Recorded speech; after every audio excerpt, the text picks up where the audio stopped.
Hallo, ich bin Rikus von CYZ Motor. Heute werden wir uns die Gashebeleinstellungen ansehen und was sie genau für deine Fahrt mit dem Bike bewirken.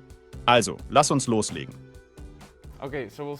Wenn du die CYZ Motor App öffnest und deinen Motor verbindest, findest du unter dem Reiter Settings die Throttle bzw. Gashebeleinstellungen.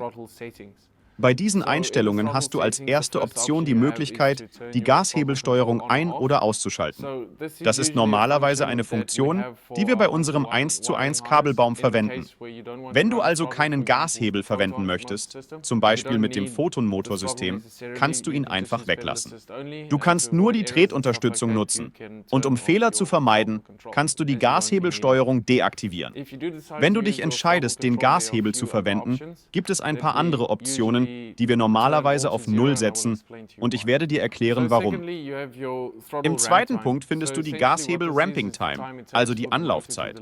Im Wesentlichen ist dies die Zeit, die der Motor benötigt, um seine volle Leistung zu liefern. Nachdem du den Motor aktiviert hast und den Gashebel betätigst, um die volle Leistung des Motors zu erhalten, ist dies jene Zeit, die der Motor braucht, um auf diese volle Leistung hochzufahren. Dies ist eine Funktion, die einige unserer Benutzer mögen, während andere diese Option vielleicht nicht bevorzugen. Wenn du zum Beispiel diese Ramping Time auf 2 Sekunden und die Motorleistung auf 1 Kilowatt einstellst, dauert es 2 Sekunden, bis der Motor auf die volle Leistung von 1 Kilowatt hochfährt. Dies ist nützlich bei Motoren wie dem X1 Pro, wo du 5 oder 6 Kilowatt hast und nicht möchtest doch, dass der Motor dich sofort vom Fahrrad wirft, sondern eher allmählich auf die volle Leistung hochfährt.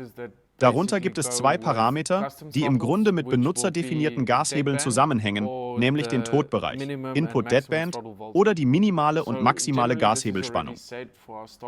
Diese Werte sind normalerweise für unsere Standard-Gashebel voreingestellt, aber für andere Gashebel passt dies manchmal nicht. Der Todbereich gibt an, wie weit der Gashebel gedrückt werden muss, bevor er anspricht. Bei einigen Gashebeln sind sie immer aktiv, wenn kein richtiges Todband für einen benutzerdefinierten Gashebel eingestellt ist, was auch mit der minimalen und maximalen Spannung zusammenhängt, die vom Gashebel empfangen wird. Minimal, wenn er nicht betätigt, und maximal, wenn er betätigt ist. Wenn du deinen eigenen benutzerdefinierten Gashebel hinzufügst, können diese Werte variieren, aber es gibt eine Kalibrierungsoption, um das Minimum und Maximum zu kalibrieren, damit der Gashebel korrekt eingestellt ist.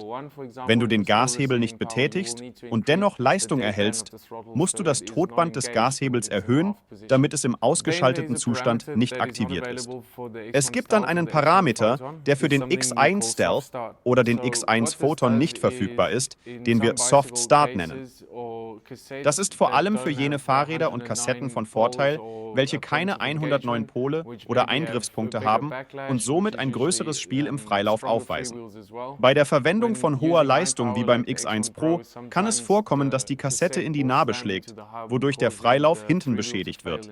Deshalb haben wir diesen Parameter geschaffen, damit der Motor langsam in die Drehzahl hochfährt und dabei der Freilauf greift, bevor die Leistung geliefert wird, um so zu verhindern, dass die Kassette in die Narbe schlägt. Dies kann jedoch zu einer leicht verzögerten Gashebelreaktion führen, aber es verhindert, dass du deinen Freilauf beschädigst. Ich hoffe, euch hat das Video gefallen.